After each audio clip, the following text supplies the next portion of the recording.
Hello everyone. तो हम देख रहे थे पर्यावरण एवं जैव विविधता इन्वायरमेंट एंड बायोडाइवर्सिटी के 100 महत्वपूर्ण सवाल जो कि आने वाले एग्जामिनेशन में आपको मदद कर सकता है।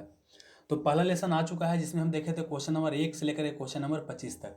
इस लेसन में हम देखने वाले हैं क्वेश्चन नंबर 25 से लेकर क्वेश्चन नंबर 50 तक। तो इसको ध्यान से देखिएगा, आने वाले सभी एग्जामिनेशन में आपको मदद करेगा। तो चलिए क्वेश्चन नंबर 25 की ओर हम लोग बढ़ते हैं।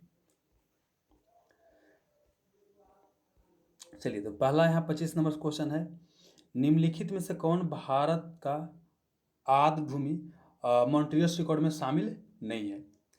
तो देखिए क्या है कि इसमें बहुत सारा आपको ऑप्शन दिया हुआ है। तो यहाँ पर देखिए जो चिल्का झील है ना, चिल्का झील क्या है, मॉन्ट्रियस रिकॉर्ड में अभी शामिल नहीं है। देखिए पहले जो मॉन्ट्रियस रिकॉर्ड में शामिल था लेकिन वर्तमान समय में शामिल नहीं है। पहले समझते हैं आर्द्र भूमि, मॉन्ट्रियस रिकॉर्ड, ये सब क्या होता है, इसको समझने का प्रयास करते हैं। देखिए एक्चुअली क्या होता है दोस्तों, कि आर्द्र भूमि का मतलब समझिए ना कि ऐसा एरिया जो पानी से भींगा वगैरह रहता है, जिसमें पानी वगैरह रहता है ना, और जहाँ पर बहुत सारा जीव जंतु वगैरह रहते हैं, पेड़ पौधे इत्यादि रहते हैं, मतलब पानी वाला एरिया, उसको बोलते हैं क्या, आर्द्र भूमि बोला जाता है। और आर्द्र भूमि चूंकि कई सारे जीव जंतुओं का निवास स्थान होता है, उसको बचाना क्या है, बहुत ही ज़्यादा आवश्यक है। समझिए कि तालाब भी एक तरह का क्या होता है, आर्द्र भूमि होता है। धान के खेत वगैरह सब क्या है, एक तरह का आर्द्र भूमि है। तो आर्द्र भूमि की संख्या घटते जा रहा था। इसी को बचाने के लिए क्या हुआ कि ईरान के शहर रामसर में एक सम्मेलन किया गया था 1971 में। तो रामसर कन्वेंशन का संबंध क्या है, किससे है, आर्द्र भूमि या वेटलैंड से है। वेटलैंड मतलब भीगा हुआ भूमि, आर्द्र भूमि मतलब यही चीज़ हो गया। तो क्वेश्चन पूछेगा कि रामसर कन्वेंशन का संबंध किससे है, तो आपका इसी से है, वेटलैंड या आर्द्र भूमि से। अब समझिए क्या है कि कोई भी देश जब रामसर कन्वेंशन में शामिल होता है ना, तो बोलता है कि हम कोई साइट को एगो रामसर कन्वेंशन मान लेते हैं, एक साइट यहाँ पर डाल देते हैं। इस साइट को बचाना उस देश के लिए जरूरी होता है। अगर भारत इसमें शामिल होगा, तो भारत जब शामिल हुआ था तो चिल्का झील को पहला रामसर साइट भारत में डिक्लेयर किया गया था, तो भारत उसको बचाने का प्रयास करेगा। तो अब देखिए क्या हुआ, इस तरह से क्या हुआ कि भारत का बहुत सारा साइट अभी शामिल हो गया। वर्तमान समय भारत का भी क्या है, 46 साइट जो है रामसर कन्वेंशन के लिस्ट में शामिल है। लेकिन अब क्या है कि ठीक है, मान कि भारत के 46, ऐसा करते करते क्या होगा कि बहुत सारा देश का अलग अलग साइट होगा, बहुत सारा साइट होगा। अब कुछ साइट क्या होगा कि बहुत ज़्यादा क्या होगा, खतरा में होगा। तो उस साइट को बचाना बहुत ज़्यादा अनिवार्य है। तो जिसको बहुत ज़्यादा बचाना अनिवार्य है ना, उसके लिए एक और रजिस्टर बनाया गया। क्या रजिस्टर बनाया गया कि इसी जो रामसर कन्वेंशन जो साइट है उसी को यहाँ पर डाल देंगे, 2 4 5 10 होकर, जो बहुत ज़्यादा खतरा की स्थिति में होगा। उसी को बोलते हैं मॉन्ट्रियस रिकॉर्ड। क्या बोलते हैं, मॉन्ट्रियस रिकॉर्ड। तो वर्तमान समय भारत के 2 साइट जो है रामसर साइट मॉन्ट्रियस रिकॉर्ड में है। एक आपका है केवलादेव घाना पश्चिम बिहार, जो कि राजस्थान में पड़ता है, ये वाला राजस्थान में पड़ता है केवलादेव राष्ट्रीय पार्क। और लोकटक जिले पड़ता है मणिपुर में। तो इसको आप याद रखिएगा, ठीक है। चलिए, चिल्का झील नहीं है, चिल्का झील पहले शामिल था लेकिन बाद में उसको हटा दिया गया है, ठीक, क्योंकि चिल्का झील की स्थिति सही हो गया। ये क्वेश्चन पूछ सकते हैं कि चिल्का झील जो होता है ना, इसको कौन सा नदी से पानी मिलता है। तो चिल्का झील को मिलता है दया नदी से पानी। किस नदी से, दया नदी से। और चिल्का झील कहाँ पड़ता है, तो उड़ीसा में पड़ता है। यहाँ पर क्या होता है, कोस्ट गार्ड और इंडियन नेवी का बेसिक ट्रेनिंग दिया जाता है। तो इसके बारे में थोड़ा सा भी आप जान सकते हैं। अब एक यहाँ पे एक चीज़ और ध्यान रखिएगा, देखिए यहाँ पर हम मॉन्ट्रियस रिकॉर्ड की बात करें, एक मैंने मॉन्ट्रियल प्रोटोकॉल बोला था। तो मॉन्ट्रियल प्रोटोकॉल का संबंध ओजोन परत के संरक्षण से है, और यहाँ मॉन्ट्रियस रिकॉर्ड का संबंध किसे, आर्द्र भूमि के संरक्षण से। तो याद रखिएगा। चलिए आगे बढ़ते हैं नेक्स्ट क्वेश्चन की ओर। नेक्स्ट क्वेश्चन बोलता है, निम्नलिखित, अच्छा एक क्वेश्चन 25 नंबर छूट गया था, 25 नंबर तो हो गया था, 26 से डील करता हूँ, बिल्कुल सही। चलिए आगे आते हैं। निम्नलिखित में से कौन सी बीमारी जो है प्रदूषित जल के कारण नहीं होता है ना। बोलता है कौन सा पानी जो होता है पॉल्यूटेड वाटर के कारण नहीं होता। देखिए कॉलरा की बात करते हैं, जॉन्डिस की बात करते हैं, टाइफाइड की बात करते हैं, सब जो बीमारी होता है ना, ये प्रदूषित जल के कारण ही होता है। मतलब खराब पानी पीने के कारण तीनों तरह की बीमारी होता है। तो याद रखिएगा, तीनों बीमारी जो होता है इसी कारण होता है। तो मतलब डी नंबर क्या हो जाएगा सही, इसमें से डी ऑप्शन क्या हो जाएगा कि कौन नहीं है। बाकी तीनों तो होबे करता है जल के खराब पानी पीने से। आगे बढ़ते हैं नेक्स्ट क्वेश्चन की ओर। समानतः कितना डेसिबल से अधिक ध्वनि मनुष्य को बहरा बना सकता है। तो देखिए अगर 75 डेसिबल या इससे अधिक के ध्वनि को लगातार आप सुनते हैं ना, तो उसको बोलते हैं कि आदमी जो होता है बहरा बन सकता है। देखिए डेसिबल का मतलब क्या होता है, ध्वनि की तीव्रता जो होता है, शोरगुल जो होता है ना, उसको मापने की इकाई होता है, उसी को बोलते हैं डेसिबल।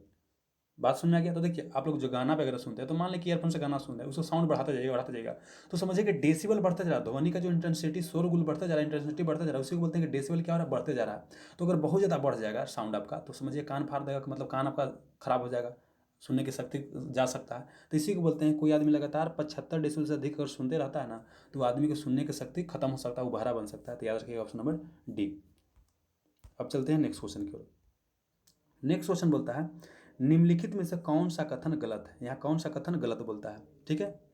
अब क्या है कि ईंधन के अपूर्ण दहन से कार्बन मोनोऑक्साइड गैस निकलता है। देखिए कोई भी ईंधन है, मान लीजिए कोयला है, क्या है, कोयला है, कोई भी ईंधन है, ठीक है ना, ये पूरी तरीके से नहीं जला तो कौन सा गैस निकलता है? तो बिल्कुल सही है, कार्बन मोनोऑक्साइड। मतलब ये कार्बन मोनोऑक्साइड एक CO होता है। अगर कोई जो ईंधन है अगर पूरी तरीके से नहीं जलता है तो वहाँ क्या निकलेगा? Carbon monoxide. जैसे कच्चा लकड़ी को जलाइएगा तो वहाँ से धुआं निकलेगा, तो कार्बन मोनोऑक्साइड ज़्यादा निकलेगा, CO फॉर्मूला होता है।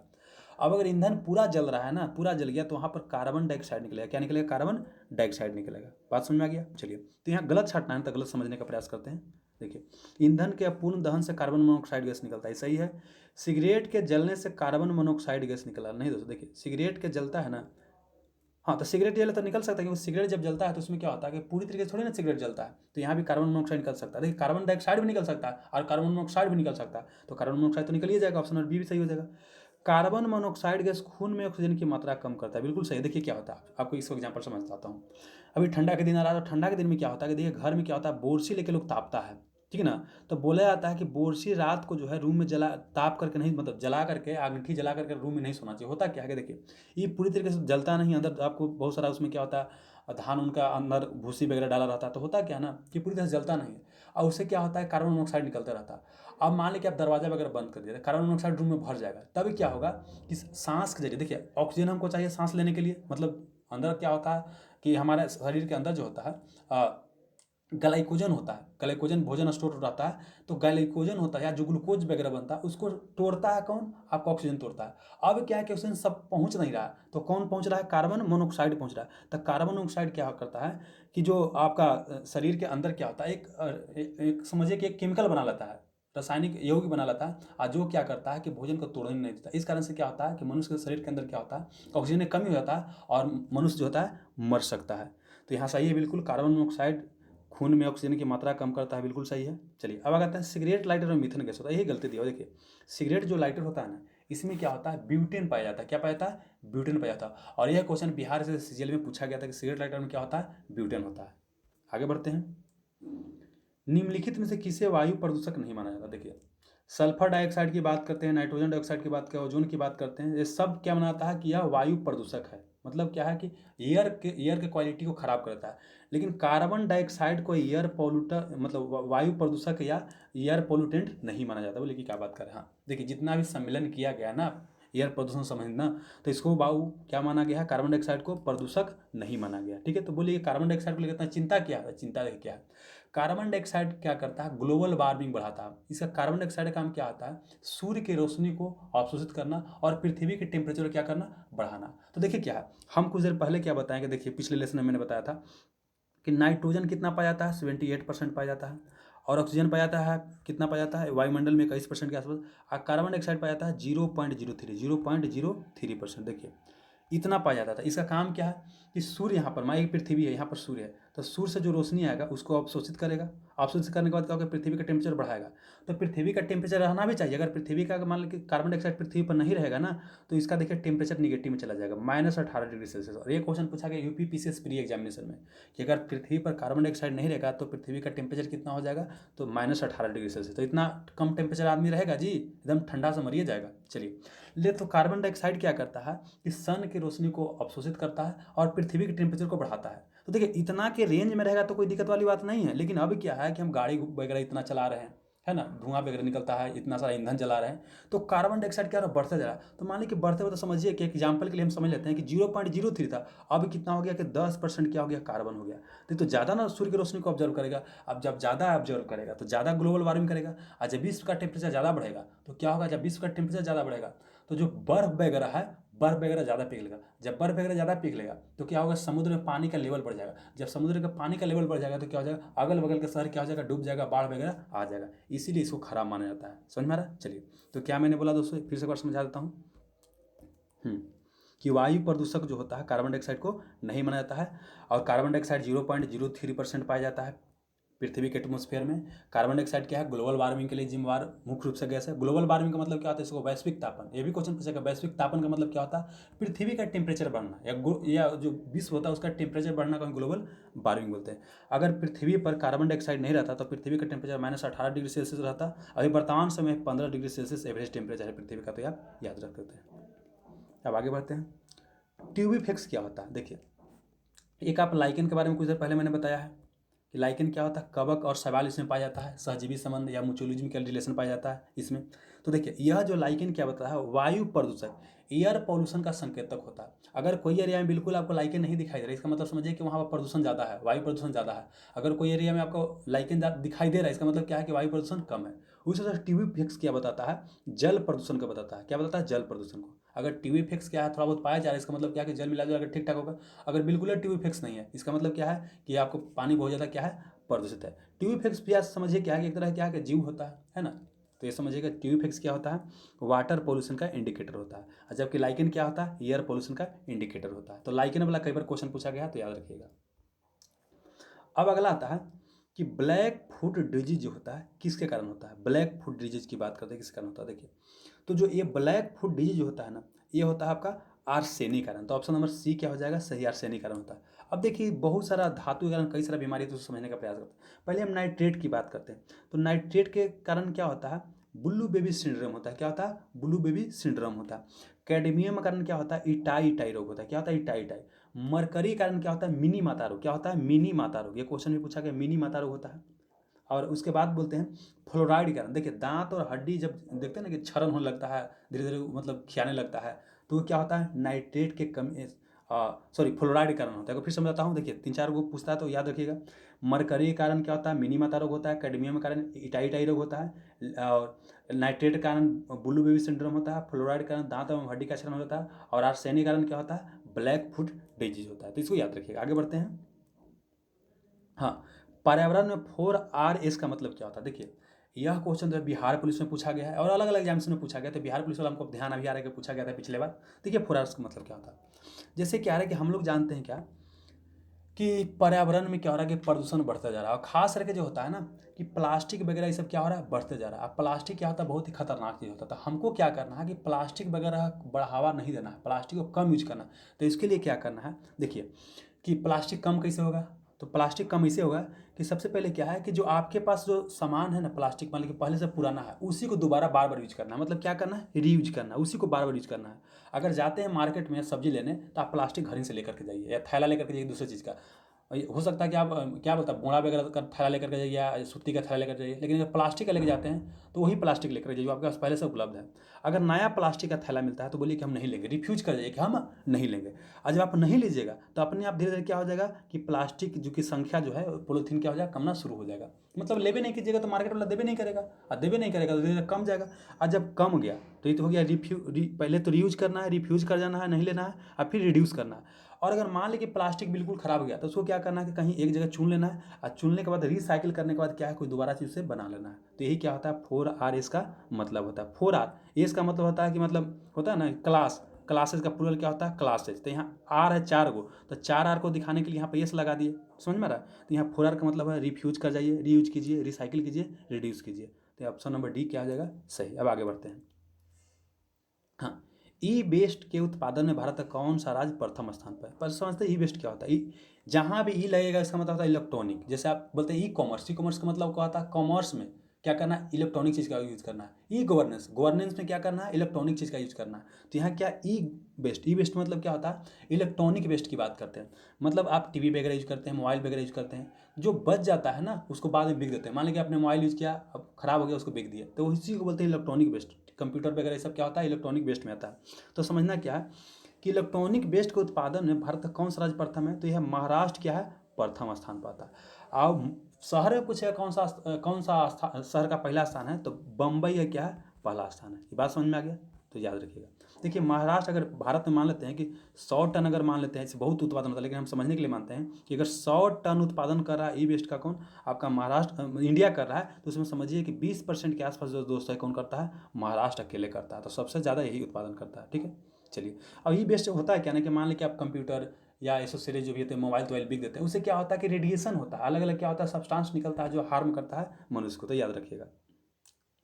अब आते हैं पैरोलिसिस क्या होता है। पैरोलिसिस देखिए ये भी क्वेश्चन यूपीएससी में क्वेश्चन पूछा गया था, पैरोलिसिस क्या होता है। देखिए कोई चीज़ को क्या करना, ऑक्सीजन की अनुपस्थिति में जलाने का प्रयास कर रहे हैं ना, इसी प्रक्रिया को बोलते हैं क्या, पैरोलिसिस बोलते हैं। क्या बोलते हैं, पैरोलिसिस बोलते हैं। तो ये आपको पता होना चाहिए था। अगर कोई जो इलेक्ट्रॉनिक वेस्ट होता है या कोई भी हमारे पास जो वेस्ट होता है ना, उसको क्या कर रहे हैं कि ऊंच टेम्परेचर पर जलाने का प्रयास करें तो उसको इनसाइनरेशन बोलते हैं। क्या बोलते हैं? इनसाइनरेशन बोलते हैं। लेकिन ये क्वेश्चन याद रखिए, पायरोलिसिस क्या होता है कि कोई भी हमारे पास जो सब्सटेंसेज है जो खराब, देखिए ये सब क्यों करते हैं समझिएगा। हमारे यहाँ क्या रोज कचरा पैदा हो रहा है, घर से कचरा पैदा हो रहा है, इंडस्ट्री से कचरा पैदा हो रहा है, तो कचरा को निपटान करने की एक बहुत बड़ा समस्या हो गया। तो यहाँ पर क्या करते हैं कि ऑक्सीजन की अनुपस्थिति में कचरा को जलाने का प्रयास करते हैं, इसी को बोलते हैं पायरोलिसिस। तो याद रखिएगा ऑप्शन नंबर ए इसका सही हो जाएगा, ऑप्शन नंबर ए सही हो जाएगा। अब आ जाते हैं आयल जेपर के बारे में क्या सही है। इसको जानने के लिए एक और चीज समझिएगा, पहले आयल स्पिल समझते हैं। आयल स्पिल क्या होता है? आयल स्पिल, तो देखिए आयल स्पिल क्या होता है समझिए। एक क्या है इंडिया, एक क्या इंडिया है।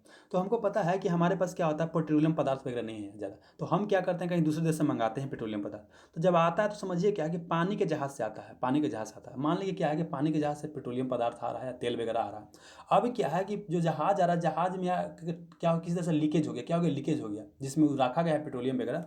तो क्या होगा, समुद्र में चला तो फैल जाएगा। और चूंकि तेल क्या होता है, हल्का होता है, समुद्र में ऊपर क्या होता है, फैल जाता है। ऐसे क्या होता है कि जो जीव जंतु होते हैं पानी के अंदर, उनको उसका तो समस्या हो जाता है, जीव जंतु मरना शुरू हो जाता है। ठीक ना, तो ये अच्छा चीज़ नहीं है। तो यही जो प्रक्रिया, इसी को बोलते हैं आयल स्पिल। आयल स्पिल का मतलब होता है तेल का रिसाव, इसी को बोलते हैं आयल स्पिल। अब मान लीजिए समुद्र में तेल बढ़ गया, तब क्या है कि इस आयल स्पिल को खत्म करने के लिए क्या होता है, बैक्टीरिया डाला जाता है। क्या डाला जाता है? बैक्टीरिया। वही बैक्टीरिया को बोलते हैं आयल जैपर। क्या बोलते हैं? आयल जैपर। मतलब आयल जैपर क्या करता है, ये आयल स्पिल हो गया, तेल का रिसाव हो गया, ये तेल के रिसाव को जो इस सब चीज़ क्या है खत्म करेगा, बेसिकली क्या करता है, सब वो खा जाता है, इसी को आयल जैपर बोलते हैं। ठीक ना। और आयल जैपर क्या होता है, पर्यावरण की दृष्टि से अनुकूल है। अगर मान लें कि सब खत्म कर रहा है तो पर्यावरण को तो अच्छा ना है जी। चलिए तब समझते हैं आगे। आयल जैपर क्या है? जीवाणुओं का मिश्रण। ऑप्शन नंबर ए बिल्कुल सही है। ये तेल से हुए प्रदूषण को कम करने में इसका इस्तेमाल किया जाता है, बिल्कुल सही है। इसके द्वारा प्रदूषण को कम करने के दौरान हानिकारक पदार्थ का निर्माण नहीं होता है, ये भी सही है कि हानिकारक पदार्थ का निर्माण नहीं होता। यह पर्यावरण का अनुकूल नहीं है, बिल्कुल पर्यावरण का अनुकूल है, तभी तो इसका इस्तेमाल कर रहे हैं। यह पर्यावरण का अनुकूल है आयल जैपर। तो यही आपका सही नहीं है, यही छटना, तो ऑप्शन नंबर डी इसका सही हो जाएगा। आगे बढ़ते हैं। अंतर्राष्ट्रीय सौर गठबंधन इंटरनेशनल सोलर अलायंस का बोलता है हेडक्वार्टर कहाँ है? तो इंटरनेशनल सोलर अलायंस का गठबंधन क्या है आपका? गुरुग्राम, जो कि हरियाणा में पड़ता है ना, गुरुग्राम या गुड़गांव बोलिए, हरियाणा में पड़ता है। समझिए ये क्या है। देखिए हमको पता है कि हम लोग बिजली पैदा, देखिए कोई भी देश को चलाने के लिए एनर्जी चाहिए।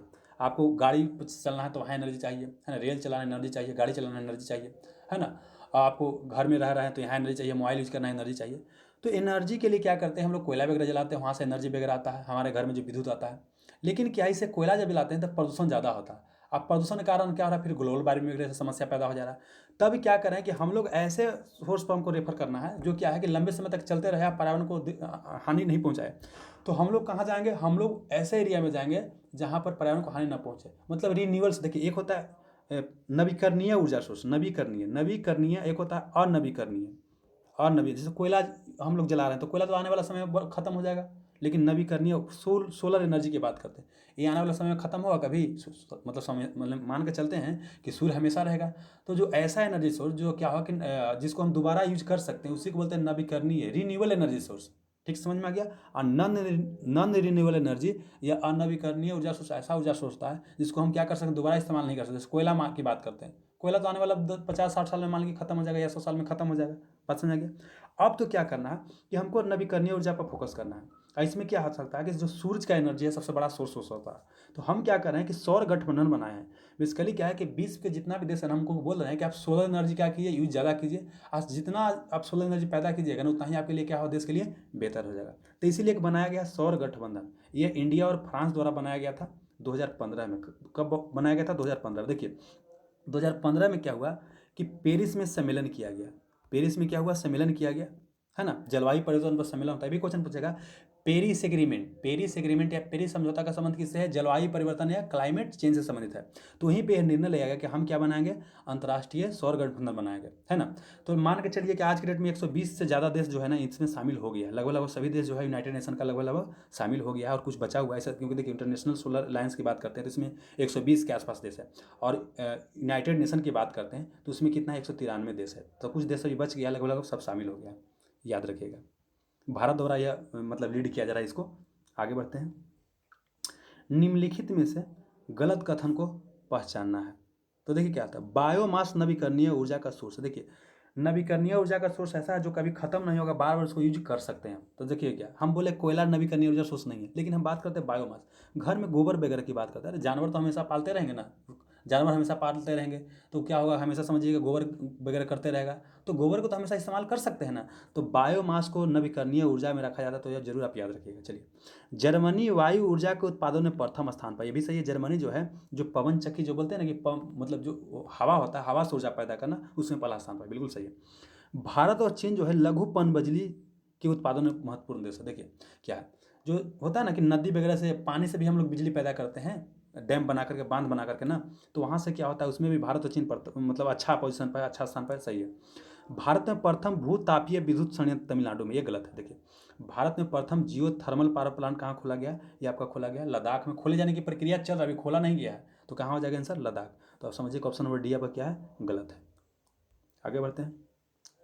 फ्यूल सेल क्या होता है, बैटरी आप देखते हैं ना, समझिए कि बैटरी एक तरह क्या होता है, फ्यूल सेल होता है। तो वो क्या करता है, रासायनिक जो ऊर्जा है उसको किस में कन्वर्ट करता है, विद्युत ऊर्जा में कन्वर्ट कर देता है, ठीक ना। और यहाँ से कई सारे क्वेश्चन पूछता है, कुछ आपको समझाने का प्रयास करता है। देखिए, हम डायनेमो की बात करते हैं, डायनेमो, तो डायनेमो गाड़ी में लगा होता है। तो डायनेमो क्या करता है, डायनेमो क्या करता है कि गाड़ी के जो ऊर्जा मतलब डायनेमो क्या करता है कि जो मशीन का ऊर्जा होता है उसको क्या करता है, इलेक्ट्रिक एनर्जी में कन्वर्ट करता है। तो डायनेमो का काम क्या है, मैकेनिकल एनर्जी को इलेक्ट्रिक एनर्जी में कन्वर्ट करना है। इसको इंग्लिश में बोलेंगे, हिंदी में बोलेंगे, यांत्रिक ऊर्जा को विद्युत ऊर्जा में कन्वर्ट करता है डायनेमो। और जो मोटर होता है, मोटर क्या करता है कि विद्युत ऊर्जा को यांत्रिक ऊर्जा में कन्वर्ट करता है। समझिएगा, जैसे ये मान लीजिए कि पंखा है, तो इधर से तार गया, तो तार गया तो विद्युत ऊर्जा गया ना, तार गया तो विद्युत ऊर्जा गया। लेकिन यहाँ पर क्या होता है, मशीन चलने लगता है, पंखा की तरह का मशीन चलने लगा। इसका मतलब क्या है कि विद्युत ऊर्जा किस में कन्वर्ट हो रहा है, यांत्रिक ऊर्जा में। तो मोटर क्या करता है कि विद्युत ऊर्जा को यांत्रिक ऊर्जा में कन्वर्ट करता है। और डायनेमो क्या करता है, तो डायनेमो करता है विद्युत, डायनेमो क्या करता है कि जो मशीन का ऊर्जा है ना उसको क्या करता है, इलेक्ट्रिक एनर्जी में कन्वर्ट करता है। या इसी को बोलेंगे कि जो मशीन का ऊर्जा होता है ना उसको विद्युत ऊर्जा में कन्वर्ट करता है। उस तरह से गिटार की बात करते हैं, सितार की बात करते हैं, जो शाहरुख खान वगैरह बजाते हैं, तो गिटार एक तरह का मशीन है ना, लेकिन इसे जब बजाते हैं तो आवाज़ निकलता है। मतलब यांत्रिक ऊर्जा को किस में कन्वर्ट कर दिया, तो विद्युत ऊर्जा में, सॉरी, यांत्रिक ऊर्जा किस में, ध्वनि ऊर्जा में कन्वर्ट कर दिया, क्या, गिटार या सितार। तो इसके याद रखते हैं। हम मोमबत्ती की बात करते हैं, तो मोमबत्ती एक तरह से क्या है, केमिकल है, तो केमिकल एनर्जी को किस में कन्वर्ट कर दिया, लाइट एनर्जी में कन्वर्ट कर दिया। तो इसको आप थोड़ा सा याद कर लीजिएगा, पूछा जाता है। आगे आते हैं। निम्नलिखित में से एक सीटू कंजर्वेशन का कौन उदाहरण है, इसको अंग्रेजी में पढ़िएगा तो ज़्यादा बेहतर होगा। निम्नलिखित में कौन एक सीटू कंजर्वेशन का उदाहरण, देखिए कंजर्वेशन का मतलब क्या था, कंजर्वेशन या संरक्षण का मतलब होता है किसी भी चीज़ को बचाना। तो देखिए क्या होता है, हम जान रहे हैं कि मनुष्य की एक्टिविटी द्वारा क्या हो रहा है कि जीव जंतु की संख्या घटते जा रहा है। तो जीव जंतु को बचाने का दो तरीका हो सकता है। यहाँ पर कोई मान ली कि जीव जंतु रहता है, तो एक तो हो सकता है कि यहीं पर हम इसको बड़ा लगा दें चारों तरफ से, यहीं पर जीव जंतु को बचाने का प्रयास करें। तो जो जीव जंतु जहाँ के है उसके ओरिजिनल आवास में ही बचाने का प्रयास करते हैं ना, तो उसको क्या बोलते हैं, इन सिटू कंजर्वेशन। क्या बोलते हैं, इन सिटू, मतलब यहीं इन अंदर में ही बचाने का प्रयास करें। लेकिन क्या है कि अब यहाँ पर मान ली कि यहाँ उसको बचाने लायक व्यवस्था नहीं है, तब हम क्या करेंगे, यहाँ से यहाँ लेके चले गए, इसमें लेके चले गए, ये है, यह बी है, बी में लेके चले गए। तो देखिए यहाँ तो बी में तो इसका ओरिजिनल स्थान नहीं ना है, तो यहाँ लेके चले तो इसको बोलते हैं एक सिटू। मतलब उसका ओरिजिनल स्थान से दूसरी जगह ले जाकर बचाने का प्रयास करते हैं, उसको बोलते हैं एक सिटू कंजर्वेशन। इसको ऐसा समझते हैं, देखिए आपका पापा बीमार, आपका दादा बीमार पड़ गए, तो घर ही जाकर डॉक्टर साहब उनको बचाने का प्रयास कर रहे हैं, तो इन सिटू हो गया। लेकिन दादा क्या किया, घर से निकाल कर हॉस्पिटल में शिफ्ट कर दिया है, तो हो गया एक सिटू कंजर्वेशन। बात समझ में आ गया, तो समझना क्या है, देखिए जो भी नेशनल पार्क होता है या जो बायोस्फीयर रिजर्व होता है या प्रोटेक्टेड एरिया होता है, ठीक ना, वो सब क्या होता है, वन जीव अभयारण्य होता है, वही एरिया को बचाने का प्रयास करते हैं जीव जंतु जहाँ वहीं पर, उसी को क्या बोलते हैं, आपका इन सिटू कंजर्वेशन। लेकिन हम बात करते हैं चिड़ियाघर की बात करते हैं, तो पटना के मान लीजिए चिड़ियाघर है, तो पटना के चिड़ियाघर में तो गंडा नहीं ना पाया जाता है, गेंडा या बाघ नहीं ना नहीं होता ओरिजिनल वहाँ पर। ऐसा थोड़ी ना कि पटना में के एरिया में बाघ पाया जाता है, पटना के एरिया में बाघ दूसरे जगह से लेकर के आया गया है इसमें, और उसको बचाने का प्रयास किया जा रहा है, तो उसको बोलते हैं एक सिटू। तो मतलब चिड़ियाघर जो होता है एक सिटू कंजर्वेशन उदाहरण है। दूसरे से बात करते हैं, बोटनिकल गार्डन की बात करते हैं। बोटनिकल गार्डन में क्या होता है कि अलग अलग जगह से बीजों को वहाँ उत्पादन करने का क्या करते हैं, प्रयास करते हैं वैज्ञानिक तरीके से, अलग अलग जगह से लेकर के आते हैं। तो ये बाहर से लेकर के आना है, तो ये क्या हो गया, एक सिटू हो गया। बात समझ में आ गया। तो यहाँ पर क्या हो जाएगा कि ये पूछता है कौन एक सिटू का एग्जाम्पल है, तो बोटनिकल गार्डन एक सिटू का है। अब बाकी तीनों क्या है, इन सिटू कंजर्वेशन का उदाहरण है। अब आगे आते हैं, रेड डाटा बुक निम्नलिखित में से कौन पब्लिश करता है, तो रेड डाटा बुक जो है IUCN पर पब्लिश करता है। अब IUCN के बारे में पहला लेसन में बता चुका है, international union for conservation of nature है, ये जारी करता है। रेड डाटा बुक क्या होता है, देखिए हम जान रहे हैं कि जंतु की संख्या क्या घटते जा रहा है, जैसे डायनासोर हमारे यहाँ से क्या हो गया, समाप्त हो गया। तो यही डाटा IUCN एक मत समझिए कि एक बुक निकालता है हर साल, इसमें बताता है कौन जीव जंतु की संख्या घटते जा रहा है, कौन जीव जंतु की संख्या जो है पहले के बच्चा बढ़ते जा रहा है, यही आप इसमें बताने का प्रयास किया था, यही होता है रेड डाटा बुक होता है, समझ में आ रहा। तो ये international union for conservation of nature publish करता है IUCN। अब आपको बताना है कि IUCN का जो हेडक्वार्टर कहाँ है, पिछले लेसन में बता चुका हूँ, तो आप देख लीजिएगा, जरूर बताइएगा, ठीक है ना, कमेंट करके जरूर बताइएगा। अभी यूनेप के बारे में बता चुका हूँ कि यूनाइटेड नेशन एनवायरनमेंट प्रोग्राम का स्थापना 1972 में किया गया था, इसका हेडक्वार्टर कहाँ है, केन्या में है, तो याद रखिएगा। आगे आते हैं, निम्नलिखित में से कौन स्तनधारियों का गुण नहीं है, क्या बोलता है, नहीं है, मैमल्स का गुण नहीं है। तो पहले समझे मैमल कहते क्या करा, देखिए मैमल ऐसा जीव जंतु होता है जो पहले तो बच्चा को पैदा करेगा, क्या करे, बच्चा को पैदा करता है, और जितना मैमल्स होगा सबके कान रहता है, क्या रहता है, कान रहता है, और सब क्या करता है, बच्चा जब पैदा होगा तब बच्चा को दूध पिला के बड़ा करेगा, दूध पिला के क्या करेगा, बड़ा करेगा। इसके शरीर पर क्या होता है कि बाल वगैरह होता है, क्या होता है, बाल वगैरह होता है। यह सांस जो लेता है वो फेफड़ा से सांस लेता है, किसे, फेफड़ा से। जैसे मनुष्य की बात करते हैं, मनुष्य बच्चा को जन्म दिया, माँ बाप क्या करता है, माँ बाप नहीं, माँ मतलब कि बाप थोड़ी दूध पिलाएगा, माँ क्या करेगा, दूध पिलाएगा, वो बच्चा क्या होगा, बड़ा बच्चा के देखते हैं शरीर में बाल वगैरह भी आता है, वो सांस लेता है, फेफड़ा से लेता है। तो ये क्या है, मैमल्स का गुण है। तब समझते हैं क्या है, कौन प्रॉपर्टी मैमल्स का नहीं है। देखिए क्या बोलता है, यह बच्चा का जन्म होता है, बिल्कुल सही है। यह फेफड़ा और गिल्स द्वारा सांस लेता नहीं दोस्तों, देखिए यह सिर्फ फेफड़ा द्वारा सांस लेता है, गिल्स द्वारा नहीं। गिल्स द्वारा मछली सांस लेता है, खासकर जो बाबू पानी में मछली, पानी में जो जीव रहता है ना, वो क्या होता है, गिल्स द्वारा सांस लेता है। तो क्या हो जाएगा, आपका ऑप्शन नंबर बी ही गलत हो जाएगा, ठीक है। तो ऑप्शन नंबर बी ही आपका गलत है। बाकी और देख लेते हैं, इसके शरीर पर बाल रहता है या फर रहता है, बिल्कुल सही है। समानता अपने बच्चे को दूध पिलाकर बड़ा करता है, बिल्कुल सही है। आगे बढ़ते हैं, अगला क्वेश्चन पूछता है, कच्छ का रण जो है किसके लिए प्रसिद्ध है। तो देखिए कच्छ का जो रण है ना, ये प्रसिद्ध है जंगली गधा के लिए। क्या है, जंगली गधा के लिए प्रसिद्ध। देखिए ये इंडिया की बात करते हैं, यहाँ पर समझिए कच्छ का रण है, क्या है, कच्छ के रण है। तो कच्छ का रण किसके लिए प्रसिद्ध है, जंगली गधा के लिए प्रसिद्ध है, यहाँ जंगली गधा पाया जाता है। और यहीं पर क्या है, गिर राष्ट्रीय उद्यान, गुजरात में क्या है, गिर राष्ट्रीय उद्यान है, तो यह एशियाई शेर के लिए प्रसिद्ध है। और एक और याद रखिएगा, एशियाई सिर्फ गिर राष्ट्रीय उद्यान में पाया जाता है। क्वेश्चन पूछा जाएगा कि एशियाई सिर्फ कहाँ पाया जाता है, तो सिर्फ गुजरात में ही पाया जाता है। इसी को बोलते हैं गुजरात का घमंड या गुजरात का गर्व या गुजरात का प्राइड बोलते हैं। एशियाई शेर को सिर्फ गुजरात में ही पाया जाता है, गिर राष्ट्रीय उद्यान में। चलिए आगे आते हैं, एक सिंग वाला गेंडा के लिए बात करते हैं, कि यहाँ आसाम है, तो काजीरंगा राष्ट्रीय उद्यान है, फिर मानस राष्ट्रीय उद्यान है, ये सब क्या एक सिंग वाले गेंडा के लिए प्रसिद्ध है। तो ये भी आप याद कर सकते हैं। आगे बढ़ते हैं, अगला क्वेश्चन बोलता है, पर्यावरण का आतंकवादी किसे कहा जाता है ना, इन्वायरमेंट का टेररिस्ट किसे कहा जाता है। टेररिस्ट का मतलब क्या होता है, दूसरे को डराना धमकाना, दूसरे को बर्बाद कर देना, तहस नहस कर देना, सिर्फ आतंकवादी बोलते हैं। अब देखते हैं कि पर्यावरण का आतंकवादी कौन है भाई, कि पर्यावरण को तहस नहस कर दे रहा है। तो समझिए क्या होता है, आपने एक यूकेलिप्टस का पेड़ देखा, जो उजला उजला लंबा लंबा होता है, इसको सफेदा बोलते हैं, सफेद रंग का होता है, बहुत लंबा लंबा होता है, यूकेलिप्टस या सफेदा बोलते हैं। अब एक चीज़ नोटिस किए होंगे कि जहाँ यूकेलिप्टस का पेड़ होगा ना, सिर्फ यूकेलिप्टस का ही पेड़ होगा, अगल बगल जो पेड़ पौधा होगा ना, धीरे धीरे क्या होता है, मर जाता है, वो होता नहीं। क्या करता है यूकेलिप्टस ना, कि अगल बगल सब के पानी सोख लेता है, क्या करता है, पानी बहुत ज़्यादा सोख लेता है। इस कारण से क्या होता है कि पानी यहाँ बचता ही नहीं है, साथ ही जमीन को क्या होता है कि उपजाऊ जो रहता है, जमीन को उपजाऊ क्षमता क्या करता है, कम करता है। इसीलिए क्या होता है कि अगल बगल के जो पेड़ पौधा होता है मर जाता है। तो समझिए कि भाई आतंकवादी वाला ही काम कर रहा है ना जी, कि सबके मार फाड़ दे रहा है एकदम। तो पर्यावरण का आतंकवादी किसे कहेंगे, यूकेलिप्टस या सफेदा को बोलेंगे। जलकुंभी के बारे में जानिए, जलकुंभी क्या होता है, तालाब में आप देखते हो कि हरी हरे टाइप रहता है, ढेर मानी जलकुंभी हो जाता है। जलकुंभी देखेंगे, जिस तालाब में तन में जलकुंभी हो गया ना, आने वाले 1-2 साल में देखेंगे पूरा तालाब जलकुंभी से भर जाता है। तो ये भी एक तरह से समझिए खराब चीज़ है। तो इसको बोलते हैं बंगाल का आतंक। क्या बोलते हैं, बंगाल का आतंक। बेसिकली जलकुंभी को शुरू में क्या किया गया था कि रोपा गया था, देखने में अच्छा लगता है, लेकिन धीरे धीरे क्या हो गया, पूरा बंगाल में एकदम फैलना शुरू हो गया। तो इसी को बोलते हैं बंगाल का आतंक, जलकुंभी को। आगे बढ़ते हैं, अगला आता है इनवेजिव स्पेसीज क्या होता है। इनवेजिव स्पेसीज क्या होता है, देखिए दो तरह के स्पेसीज, स्पेसीज मतलब जीव जंतु को क्या बोलते हैं, स्पेसीज बोलते हैं या प्रजाति बोलते हैं। अब देखिए दो तरह के जीव जंतु होता है, समझिए क्या है, ए इंडिया। अब समझिए क्या, कुछ ऐसा जीव जंतु होगा जो इंडिया में पाया जाएगा, तो इंडिया के मूल जीव जंतु हो गया, तो उसको बोलते हैं देसी प्रजाति, या क्या बोलते हैं, नेटिव स्पेसीज। क्या बोलते हैं, नेटिव या देसी बोलते हैं, या मूल प्रजाति बोलते हैं।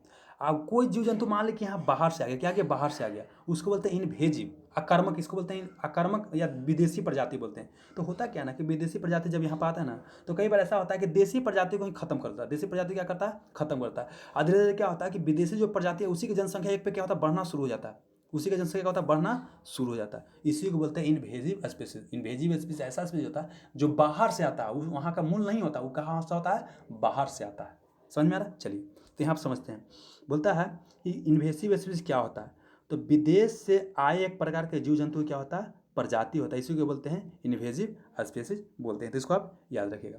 और यह क्या करता है, देशी प्रजाति को हानि पहुंचाता है, धीरे धीरे यही क्या होता है, पूरा फैल जाता है। जैसे समझिए क्या हुआ, आप लोग क्या करते हैं कि मान लेते हैं कि क्या किए हैं कि होता है ना मछली वगैरह विदेश से लेकर के आते हैं कि बड़ी अच्छा लगी था, बहुत चला तनी लेकर के घरे और उसको पाले हुए हैं। अब क्या हुआ कि यहाँ पाले हुए सब घर में पाले हुए, गाँव है सब पाले हुए हैं। अब ऐसा हुआ कि बाढ़ आ गया। बाढ़ आने के बाद यहाँ समझिए क्या हो गया, पूरा क्या हो गया, सगरों एकदम पानी में चला गया। इस पानी में चला गया तो क्या होगा, धीरे धीरे क्या होगा, बढ़ना शुरू हो जाएगा। और यहाँ का जो जंतु होगा इसको मतलब इसके लिए अगर माल ये बढ़ रहा है तो भोजन चाहिए ना जी, तो इतना भोजन करने लगेगा कि इसका जी संख्या तो बढ़ने लगा, जो देसी प्रजाति है उसी का संख्या क्या होगा, धीरे धीरे घटते जाएगा। इसी को बोलते हैं इनवेजिव स्पीसीज। ये अच्छा चीज़ नहीं माना जाता है। ठीक है, चलिए आगे आते हैं। अगला बोलता है पर्णपाती वन के बारे में क्या सही है। देखिए पर्णपाती वन को बोलते हैं डेसिडियस फॉरेस्ट। देखिए इसका मतलब क्या होता है, जंगल जो होता है सॉरी, जंगल दो प्रकार का होता है।